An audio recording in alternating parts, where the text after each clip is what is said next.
Okay. All right. I'm live now. I'm just, I'm in a group where nobody else is. So,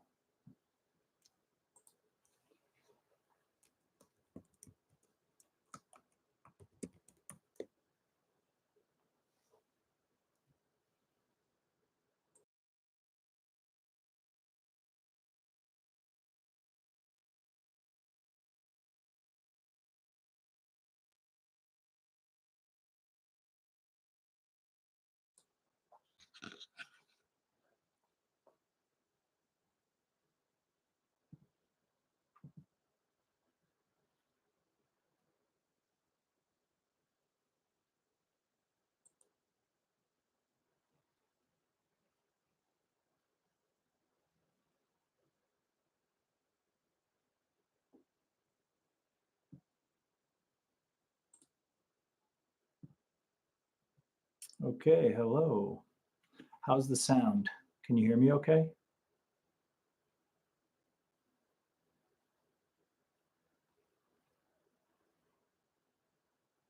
Yeah, there should be a delay. Okay, good. But the sound is clear. The sound is clear and the video is clear?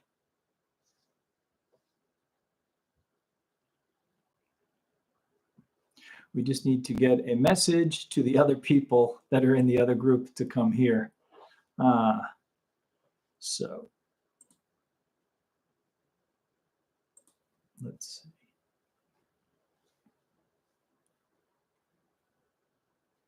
Oh, well, it shows that it's live right there. So, okay. All right, great. Sorry about that. It took a while, but we're up and running now. So, uh, it's been 2 minutes. It was to be expected. I did a test just yesterday and didn't even try that hard, and it worked pretty well. I think it's because I scheduled it in when I set it up in YouTube. It asked me if I wanted to use webcam, and I clicked on it. Yeah, sure. But then when I opened up my OBS, it's I thought I had to have they make, when you're setting it up, they say you have to have something like OBS to interpret it and make it work. But it turned out to be false. The OBS is off, and it's working just straight through directly from my computer to YouTube, easier than I expected. So today, what I wanted to do was talk about uh, some of the different countries that I've lived in and worked in, and share those experiences with others. Uh, the main purpose, though, is to help other people to, depending on what their goals might be, if they wanted to live in another country, to move to another country to live there, or just to go for a short time and check it out. And there's a lot of different reasons that people might decide to go and live in another country in South America, Central America, Mexico, just south of us, or maybe even a European country, or in Asia. Some people go because for different religious reasons, believe it or not. Other people go for financial reasons. There's a lot of retired Americans and Canadians, and even some Europeans who are living down in Costa Rica and Panama and Ecuador and Mexico, probably in other countries around Central America. But those seem to be some of the more popular ones because they're relatively safer than and not so far away. You're in basically in the same time zone, and so they go for that reason. Um, Other people, I imagine, with all of the things that are going on, depending on what your perspective and point of view is on the world, with all the things going on in the country politically too, that might cause some people to just start to think that they need to move somewhere else. Some people are just adventurers and they want to live in another country. And I really enjoyed living in other countries because when you're living there, it's not like you're on vacation or a tourist completely. And yet, even though you might be living there and working there, you also don't feel, it doesn't feel the same for me anyway, when I'm living and working in the US. So it's like this combination of you're living and working, but it's also every day is kind of an exciting adventure. There's something new because it's not your country. So besides the language, but there's everything is kind of unique. And even after a few years, you're still, it can be kind of, it's interesting. So it's weird because it's a combination, you get used to it, but it's also always something unique and different and fun. Maybe not always so fun. So if you do have any questions, please type in your question and then I'll read it and then I'll try to answer it if there's something that you want me to focus in on. So actually, I wanted to tell you about, in all, I've been to 22 countries. I'm probably missing one or two, but I've been to 22 countries. Now, I've met people who have been to many more countries than that. So, but still, I've been to 22 countries. But more significantly, I've lived in 8 countries, but I've lived and worked in 7 countries. And some of those 7 countries, when I really thought about it, the work experience wasn't that long. So let me kind of go in chronological order. The first country was, I'm not going to talk much about it, but the first was Spain. The first time I ever left the US, got on a plane and went to another country. I was on my own.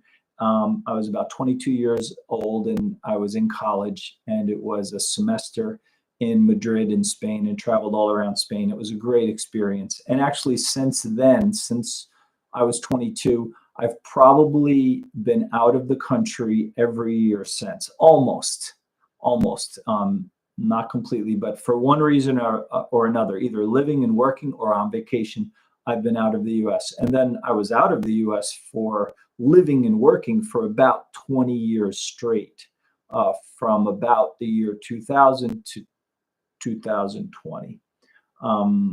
So I was in Spain, and then traveled through France and Italy, but all of that was, school and vacationing. So I don't really count that as, you see a country completely differently when you're on vacation or if you're a student than if you're actually working there and living there, dealing with the people and things like that.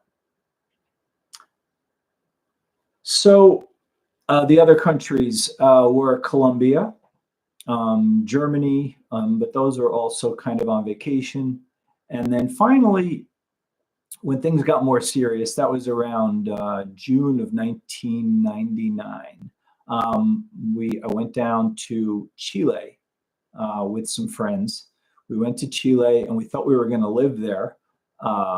And we did live there, but only for about 6 months. For different reasons, we had to leave. Maybe I'll get into that sometime in the future. But Chile, the people were really nice. The weather can be kind of extreme. It's a very long country from north to south, but very narrow from east to west.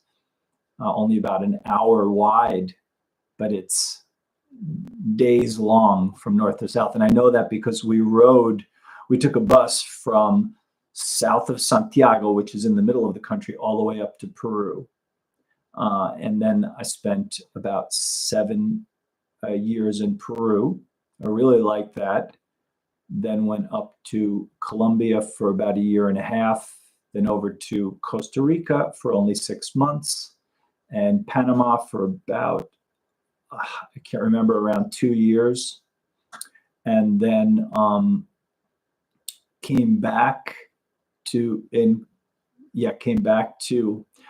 Panama, I met my wife. and she's not Panamanian, she's American.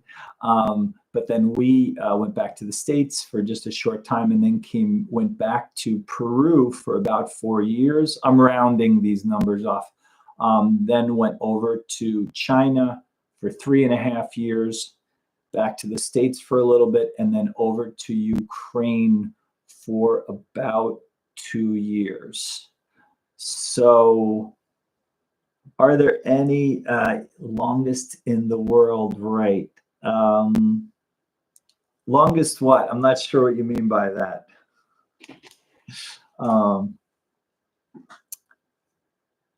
Because the longest country. Oh yeah, you're right. It is. It's Chile is an amazing country because it's longer than the U.S. is wide.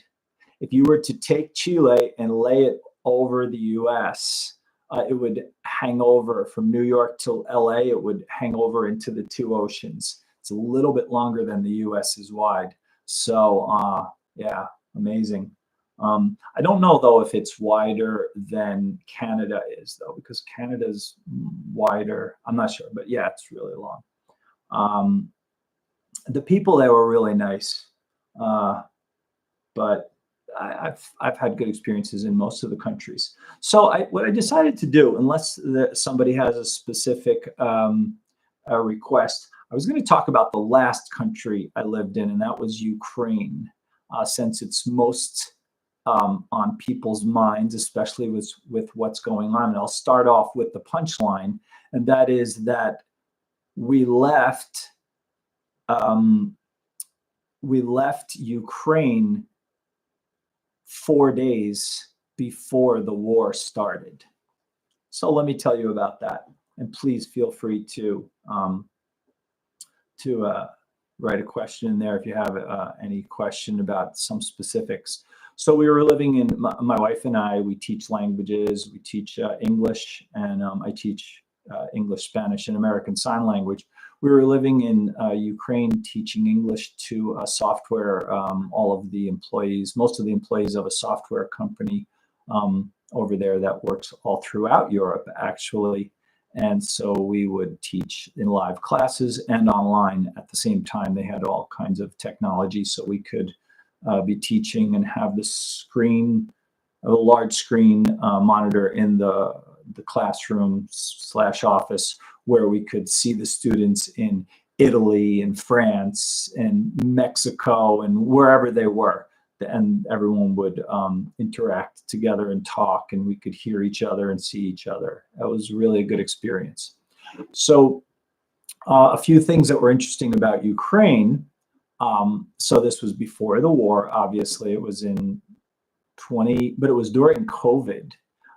It was the worst part of COVID, actually. But it turned out to be a blessing, because I think things were worse for people here in the States for COVID. When we got to Ukraine, even though they had like certain things about masks and social distancing and all these things, they were really relaxed about it. So they would kind of do it, but then just pretty much ignore it. And there were no, didn't seem like there's any kind of, they weren't that strict about it. So, but it was a little bit difficult because we had to go to the Ukrainian embassy in New York City, and you didn't want to go into New York City. And that was in like July of 2020. It was bad. It was bad with COVID. Like everybody was really paranoid about it, about everything, about coming near people. We didn't know what everything was. And so, it was the worst time, Callum. And so we went into New York City. We got our visa, and they were actually really fast and efficient at the Ukrainian embassy. And then by the end of July, that was in June. By the end of July, we were in July 28th, 2020, we were in Ukraine. Yeah. I'll just tell you my impressions, so I never expected to go to Ukraine. I never had hopes or dreams of that. I knew where Ukraine was. I knew exactly where it was even before the war and all that, right next to Russia. I knew that Ukrainians were not Russians, that they were Ukrainians. I knew a little bit about the country. Um, but I still had no desire to go all the way over there to Eastern Europe and right next to Russia, because I knew that Russia had invaded Ukraine and taken Crimea. And so it didn't seem, that was a little bit concerning. But when we talked to the people, of course, what else are they going to tell you? They wanted us to go there and teach. It wasn't a job to be taught completely remotely, like so many are now. Um, and so it was a good opportunity. And so we wound up there. But a few of the things, the Ukrainians, I knew that culturally they were similar to Russians, really kind of serious people and seemed like humorless. But actually, they were really nice, really friendly. They might not smile in a photo because they think it's phony, but they certainly smile and joke and have a good sense of humor.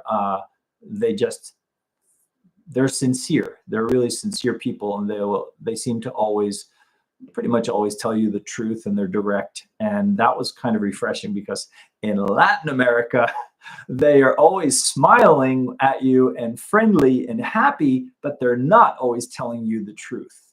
Quite often, they're not telling you the truth. So we'll talk about that sometime. And I like Latin Americans.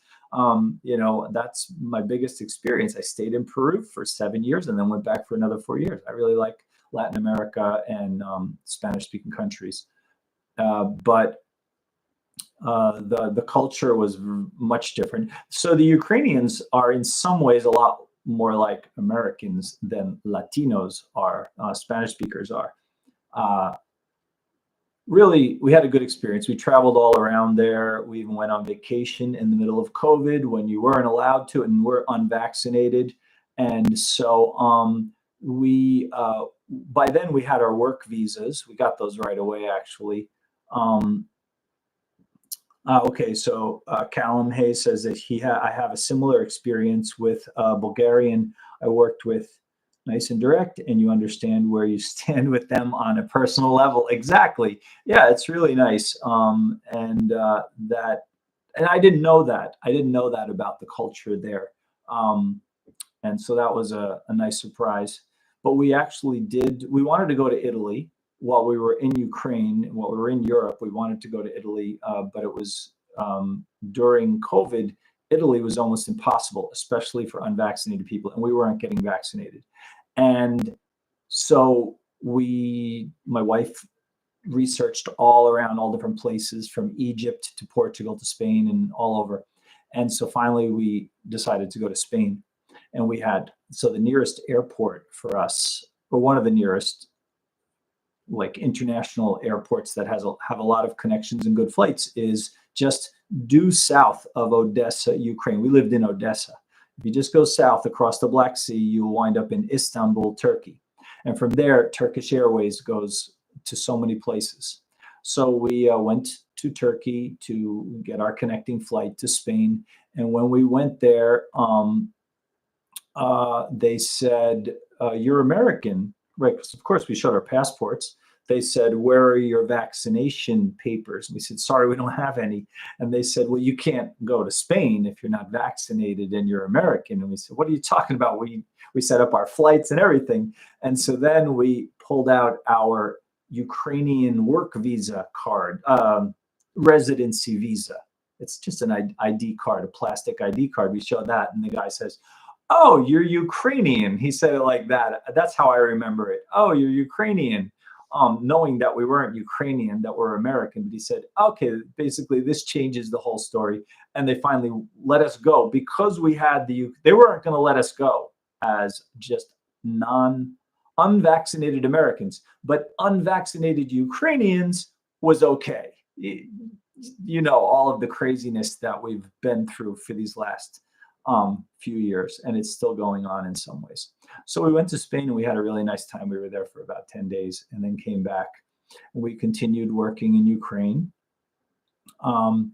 And then, so I was always asking my students who became friends, how do you feel about we knew that Russia was on the border and all around that area close to Ukraine. I said, how do you feel about that? Tell me, and I would ask their opinion about the Donbass, the whole eastern section of Ukraine and all the conflicts there. And I could see whenever I asked that, if it was one person, they seemed to be a lot more comfortable to give me an answer. When there was a group, I noticed them kind of like looking at each other, thinking about what their answer was going to be before they spoke. So like it told me from their body language that they had different opinions, or they had to be careful about how they expressed their opinions, that not everybody was in complete agreement on that. So now I'll tell you something that the media has completely wrong about the, and I said this I made a little video about Ukraine about this, and I said it there. The whole idea of them being Russian speakers, they are. In the eastern part of Ukraine, they're Russian speakers. Ukraine used to be part of the Soviet Union for many years. So almost everybody in Ukraine has some familiarity with Russian. And Russian and Ukrainian are kind of similar languages the way Portuguese and Spanish are. So I've never really studied Portuguese, but I can understand, depending on how the person speaks, I can read 90% of it. And I understand it when I see it, but I can understand it when it's spoken, maybe 50%. Or less. It depends on what vocabulary they're using, if it's similar Spanish words or not. Ukrainian and Russian are like that. So it's not that they can totally understand each other, but they are kind of related. And I'll tell you how much they're related. When I was there, so when I went to Odessa, I immediately, even before that, I started to study Russian because everyone there speaks Russian in Odessa. But everything that in the city, because it's Ukraine, everything is written in Ukrainian. So imagine if you're trying to learn Spanish, but you're in a place where everything's written in Italian. And so it was a really strange experience. So even though Spanish and Italian are kind of close, they're not the same language, and it's not really helping you. But I even noticed similarities, the same way there are similarities between Italian and Spanish. So I was learning the Russian word, and I would see the words written on different places, like for elevator or exit or entrance or bank or whatever it was. And I would read it and I could sound it out. I figured out how to, I learned how to pronounce the Cyrillic alphabet. And a lot of times it was the same word that I had learned in Russian. Other times it was a completely different word.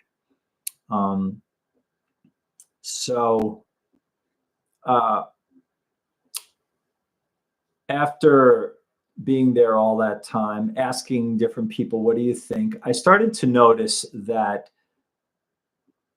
by September, so what was that, 5 or 6 months before the invasion and before the war started, in September, when I asked my students and friends, what do you think about the whole Russian situation? That was the first time I started to hear not completely. Until September, every answer was like, oh no, they would never invade. They will never invade. We've seen this for the last 7 years. Nothing's going to happen. No problem. In September, so about 5 months before the war started, a few people started changing their mind. A few of them still said, no, nothing's going to happen. But a few of them started to say, yeah, actually, I'm thinking of going to visit or live with my brother, cousin, friend in Poland or in this country or in some other country in Eastern. Like they were actually making some plans. They were conceding that it could get worse. So that kind of opened my eyes a little bit to it. And so my wife and I were kind of concerned because also the U.S. Whatever they call embassy or consulate was saying all Americans should leave Ukraine. Our whole family was telling us all Americans should leave Ukraine. They were saying, what are you guys still doing there? And so we contacted our boss who actually didn't live in Ukraine. He lived in Estonia. We said, hey, what do you think? It looks kind of bad, right? And he was like, no, no, no problem. He did the same as everyone else, and he played it down completely, because we were thinking, should we just leave to be safe? Because everyone else was saying it. And he even said, because when you're in Odessa, you're pretty close to, what's the name of the country next to Ukraine? I forgot now. Moldova. You're only about a 2-hour drive from Moldova. And so that's what he said. Oh, you could just hop on a bus and go to Moldova. And I thought, yeah, I want to be traveling around Eastern Europe with my luggage, with all my possessions. So we just thought everything was still, fine. I mean, it was a threat, but we weren't trying to be cool about it. Still, the whole COVID thing was going on. This was now 2022, right? February of 2022. Yeah. And it's Friday. The week is over. Finished our work week. We went shopping. We had, we just put all of our groceries away. We're ready to just relax for the weekend. And it's about 3 or 4 in the afternoon on Friday. And I checked my email for some reason. It's a good thing I did. I checked my email, and I get an email from HR from work, and they said, we've just heard that the Russians have crossed the border into eastern Ukraine. We recommend that for the next 2 weeks, you go to any of these, and they give you like 8 countries that they recommend going to: Poland, Slovakia, Hungary, Moldova, Bulgaria, Romania, all these countries that are all close to Ukraine. And we thought, well, we could go to those countries. We could go to, and now we realized it was serious. We could go to Turkey. A few people went to Turkey, go to Italy, or go to the US. And I thought, this isn't going to last 2 weeks. They're saying 2 weeks, but they've been playing this down the whole time. This isn't going to last 2 weeks. Let's just pack up our stuff, as if we might never be able to come back. So we were living there for 2 years. Our apartment had all of our stuff in it. You know how easy it is to accumulate stuff, even when you're not trying, when you're living in a place. So we had all of our stuff there, but we only had two suitcases each. And my wife said, what stuff should we bring? And I said, bring everything that only leave stuff that you will never see again, because we probably won't be able to come back. But I think deep down inside, we were hoping, we might be able to go back. We might be able to come back. Maybe it is true. Maybe it'll just be for 2 weeks or a month or 2 months or something. So, but we did. We packed, and we had to leave stuff. So we packed everything. So we came right back home. No, we were home. And so we went right out to the clinic, which is 2 blocks away, and we got our PCR test. Remember, you had to get the tests with the nose and everything in the mouth to check to be able to travel. You had to have that to get on a flight. How things have changed. So we got the test. They were negative, which was good. And my wife got on the computer, immediately booked 2 flights for the next morning. And we never travel on Saturday. We avoid it all. We always rest on Saturday, but this time we said, let's just get out of the country. That was the first time either of us, I think, have traveled on Saturday in a long time like that, to get on a plane. But the next morning, we had all our luggage. We're at the airport. It's January. I remember it was pretty cold, and moving our clumsy luggage into the airport, and we got on a flight at like 10 o'clock in the morning. By around 10:30, we were in the air, and that flight was packed. That flight was full, going from Odessa to Istanbul, Turkey. And then we went from there, from Turkey. It was a direct flight to Boston in the US.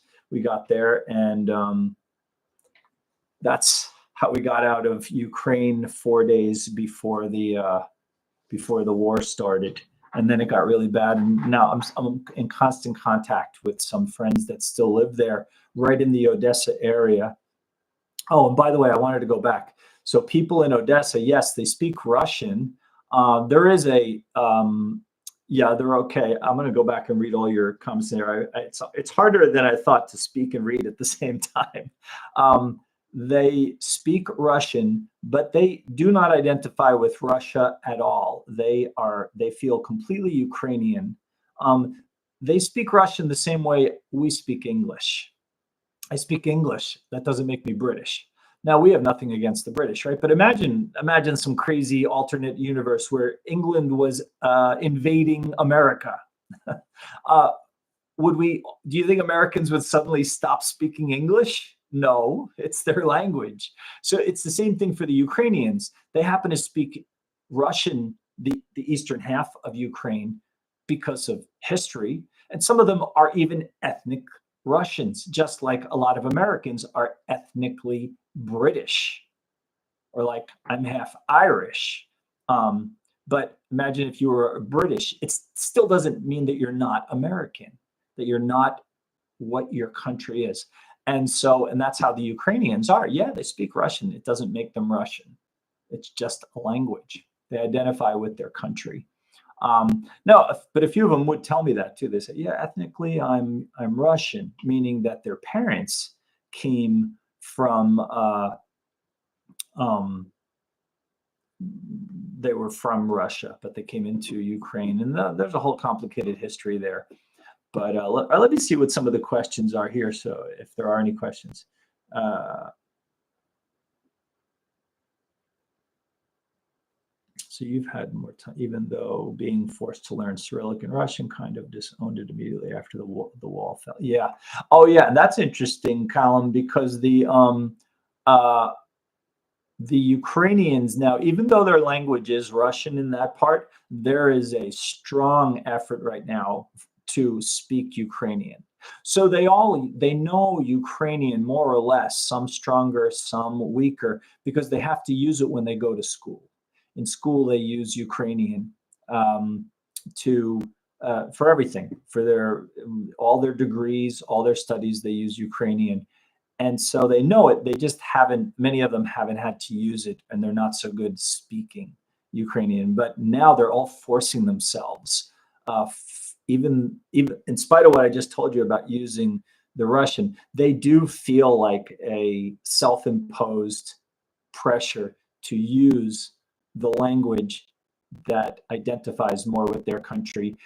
Also, just to push back against Russia, to have nothing to do with Russia. I could see Ukrainian, because of this, Ukrainian people's identity even stronger, and also their language in another generation or so, fewer and fewer people speaking Russian. The way now it's almost half the country can speak Russian really fluently. Even the president Zelensky, they told me that he was only speaking Russian up to a few years ago. He knows Ukrainian really well because the people in Kiev, the capital, they speak both, go back and forth a lot. But so he only speaks Ukrainian now, but he speaks Russian perfectly. Let's see. The people there are okay. I haven't heard about anybody ever getting hurt or injured or affected. But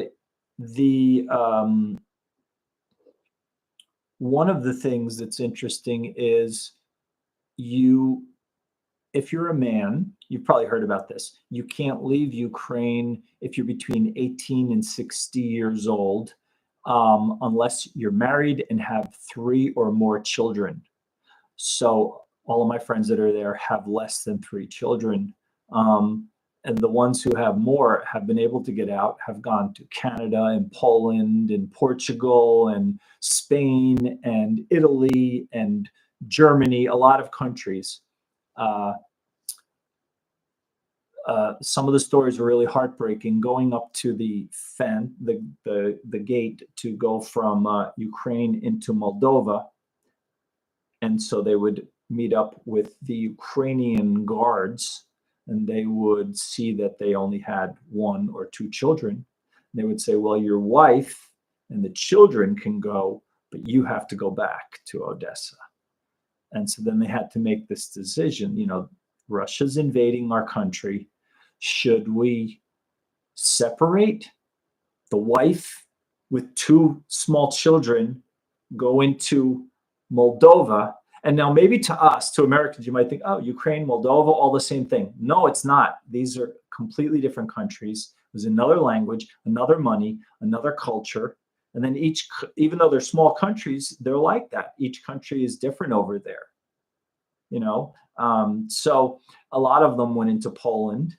Millions of Ukrainians went into Poland. The Ukrainians told me, especially the ones in the West that speak more Ukrainian, they feel like their culture is kind of similar to the Polish. Even their language, the Ukrainian language, is much more similar to Polish than Russian is. That's the impression that I got from them. Not that they're like identical, but that there are some things that are similar.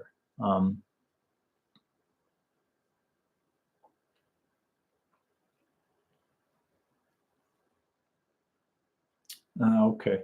So, Callum, you said that from when you've talked to Europeans, they say that they're European and not Latvian. Wow, that's interesting. Yeah. So the Italians that I've met, I don't know. I should ask them that. Do you feel like you're just European, or do you feel like you're Italian? I don't know. They always seem pretty proud of their country. But I don't know. Maybe it's different for Latvians. So, well, we're kind of, I'm glad that we finally were able to get on. I learned some lessons about how things work. I've been talking for about 36 minutes now. Are there any other questions, comments? I guess we probably lost some people because of the mix up at the beginning there. I don't know if anyone was. Yes, please, Callum, let's hear your questions. If anyone was hoping that I spoke Spanish the whole time.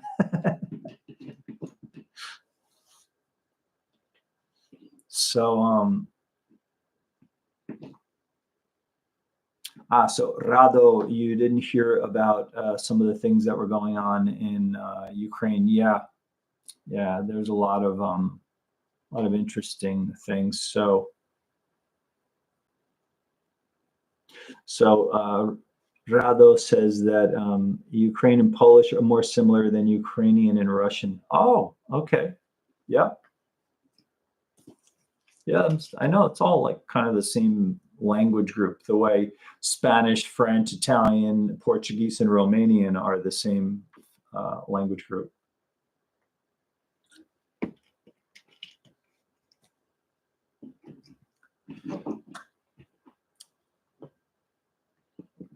So, all right. So I imagine Callum is writing his question out. It's going to be a good one. It's going to be a long one. Here, let's see. We have someone saying they are European is like saying you are North American if you are Canadian, but maybe they do that because each country in Europe is so small. Could be.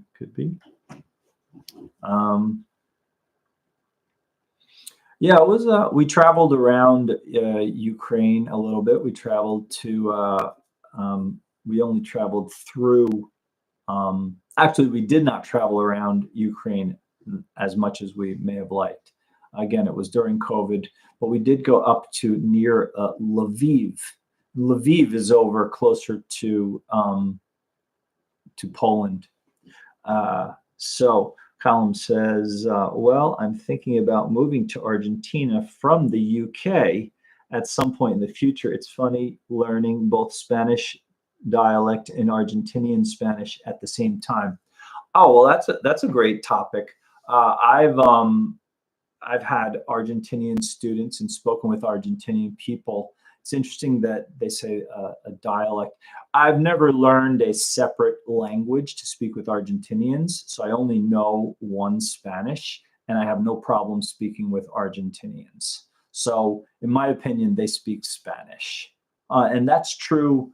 I know a lot of people wonder like how different all the different varieties of Spanish are, uh, and so yeah, learn the tango.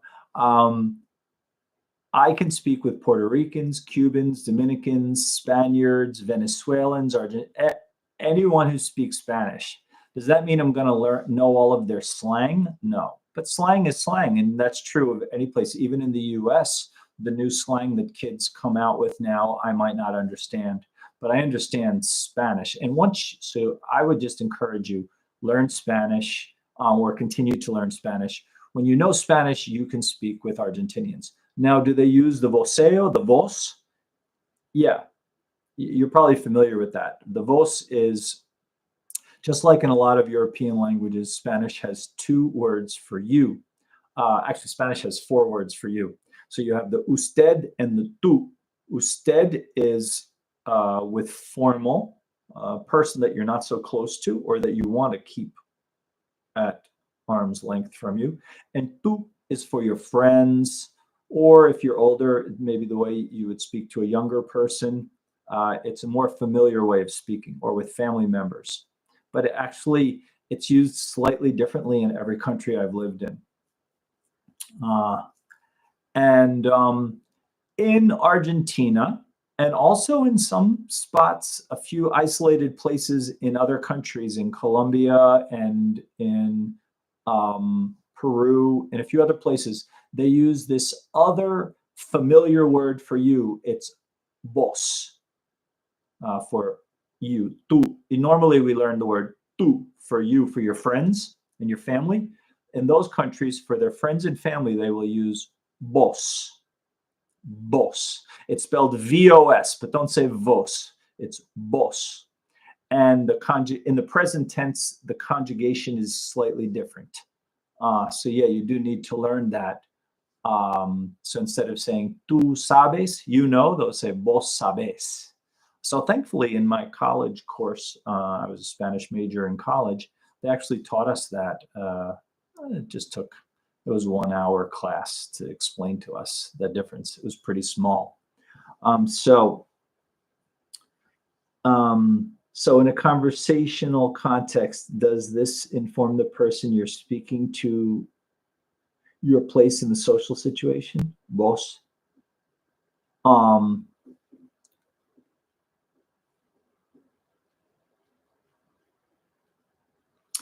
not sure about that. It's interesting. Argentinians to me seem to be very, in a way, for Latins, they remind me of Americans, because I don't notice too many Argentinians even using usted, the more formal. They seem more relaxed and want to be inclusive, and they use vos with everybody. So the Argentinian, I have no close Argentinian friends. So all of the Argentinians I ever spoke to were people that I met for the first time, and they would use vos with me. So they feel that that's a sign to me that it's a type of people who do want to be very relaxed, friendly, chummy with everybody. And I always got that impression from Argentinians. But my experience is small. I never lived there, so I can't talk about all Argentinians. But yeah, you'll have to learn that. And then they pronounce their L's and Y's more like a sh and a sh instead of like a Y sound. Like for chicken, pollo, they'll say like pollo. So it can throw you off, but you get used to the accent. If you're going to go live there, yeah, you'll wind up speaking like them, and you'll get used to that fast. But that's basically the only difference. But other than that, they're educated. They have really good education system there. It's free education, and but be cautious. I hear there are some security situations. Be on the cautious side. Watch your bags. Watch your stuff. There's thieves in a lot of those countries that will be looking to take advantage of you. Never flaunt whatever you have. Always just And most foreigners and Europeans and Americans tend to do that. We all look like hobos and bums wearing just a ragged t-shirt and jeans because you want to kind of just blend in and not stand out. But that's smart because there's always people looking to take advantage of and steal your camera or steal your backpack. You set it down for a second and look away, and that backpack is gone. That backpack is gone. That's why you'll see the natives, watch the body language of the natives. They will always put the backpack down in between their legs if they have to rest, or wrap it around your arm if you're sitting in a bus station for a long time and you want to just, even on a plane. Let's see. Rado says, I would also love to move to some Latin country for some time after a long time in Norway. Yeah, yep. Yeah, it's a good experience. I'd love to talk about that more, about Chile, Peru, Colombia. 2 times I lived in Colombia, once in Bogota, that was many years ago. And then more recently, I lived in Medellin. About 14 or 15 years ago, I lived in Medellin, Colombia. And it's interesting, in Colombia, depending on the city, it's almost like living in a different country. The people are much different. The weather is different. Lived in Panama, lived in Costa Rica. Those experiences were shorter, especially Costa Rica and Chile. I was only there for 6 months in each place. So I can't really, even though I worked a little bit, I didn't get so much of an experience. I had good experiences there, but Callum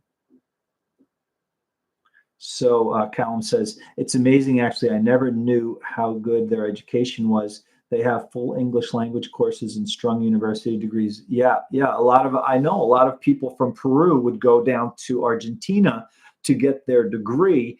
And from the way they would talk about it, like their degree from Argentina, I mean, getting a degree in the US or in a European country would be even more, what's that word? Prestigious. But they were pretty happy with their degree from Argentina instead of getting one right there in Peru. So yeah, it sounds like their education system is not bad, especially since it's free. Even for foreigners who come in from the other countries, they can get a free education. That kind of blew my mind, that they can just go into Argentina, as long as they can, I guess, pay for their, find a place to live and, take care of themselves. They'll let them go to school for free. So that's kind of interesting. Not all the other countries don't do that.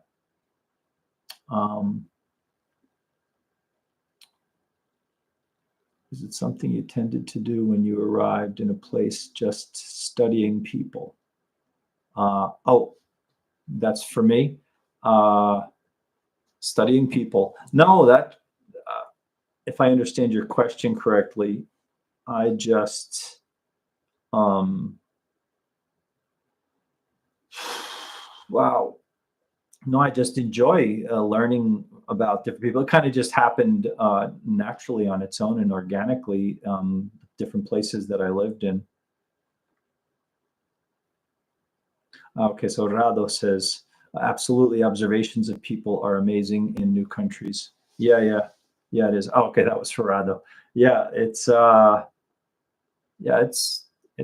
great experience if you can do it, even if it's just for a few months.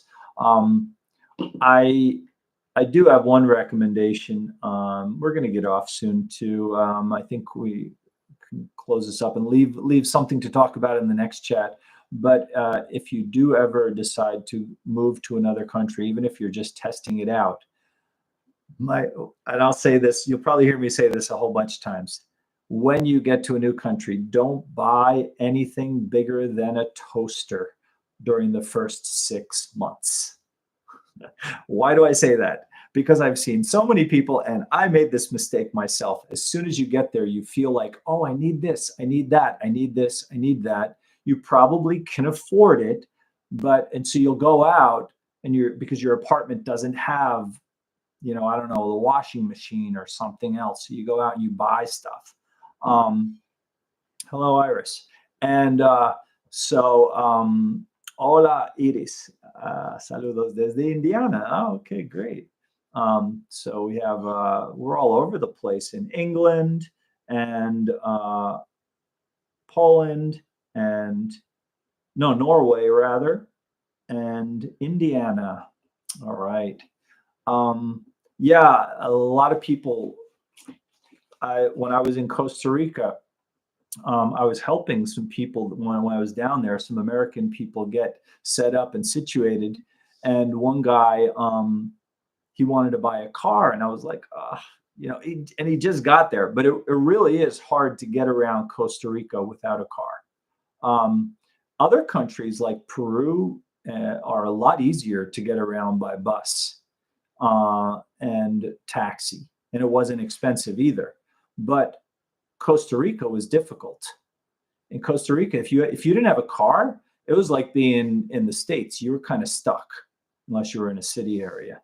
And so he went out and he bought a car right away. And you might think that's great. But then he realized, and this is why I say don't buy anything bigger than a toaster during the first 6 months.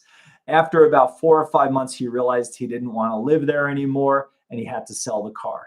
So they sold the car to him it was a used car at an inflated price. And then when it was time to leave, he had to sell the car at a much cheaper price, because he was at their mercy. Hey, C-SPO. And so, and from New Jersey, they realized, they got him coming and going. So yeah, if you ever go to another country to live, to test it out, find an apartment that's fully furnished, even though it's going to be a little bit higher rent. Do that for a few months while you're looking around for other, and we can get into that a lot more next time. But yeah, we did that when we went down to Peru. We were able to rent a room right next to a supermarket, a small apartment, actually. It was like 3 rooms with a little kitchen, but it was right in the heart of the nice part of town. So from there, we didn't plan on staying there because the rent was higher than we wanted, and it wasn't the kind of place we wanted to stay in. But from there, we could go out every day looking at apartments for rent at our leisure. And so we did that for about 2 or 3 months. I don't remember, maybe 2 months. And then we finally found the apartment we wanted in the right place. This is the way to do it. And resist going out and buying things during the first 6 months, because you don't know if you're absolutely. Now, I had already lived in that city, Arequipa, Peru, for 7 years, so I knew what it was like. But if you go to a new country, you don't know if you're going to like it there. At least give yourself 6 months. The real test takes about 2 years to know if you're really going to like living in a country or not. But at least wait 6 months. Don't go out like I did. When I went to Chile, I went out and bought a washing machine and furniture, a bed, a mattress, and all kinds of stuff, all the wrong things. And was where I learned I had to give it all away and try to sell it. And you basically get nothing for used stuff. So you wind up just giving it away. And so you don't want to do that. Just find a furnished place. Wait, because in 6 months, you'll have an idea if you really hate the country and you have to leave. And that way you just wasted money on your rent and not on buying a lot of stuff that you have to then try to sell, and you won't get your money back anyway. That would be great. A full video would be awesome, actually, on general things to remember considering when moving. Yeah, and I'd love to talk about that. So thanks, everybody. I really appreciate. We probably won't be meeting at this time again at 7. I didn't realize how early it was. It'll probably be maybe 1 hour later, and then that gives people Indiana is the same time zone, but that will give people better time. But it will be a bad time for people in Europe, right? Because it's 1, 2, 3 in the morning in Europe. So it's kind of late there for you guys, but you probably are night owls like I am. Maybe we'll do it earlier in the afternoon. Well, we'll try different times and see what works out best. Any final words from everybody? It was really fun talking about these things and remembering my time in Ukraine. And we'll leave. 1:15. That's not so bad. 1:15. It's almost early. I appreciate all of your questions and your comments and your support. I wish you all a great night, and we'll see you next time. Have a good one. Take care. Adios. Nos vemos. Que les vaya muy bien. Ciao. Buonanotte. Buonasera.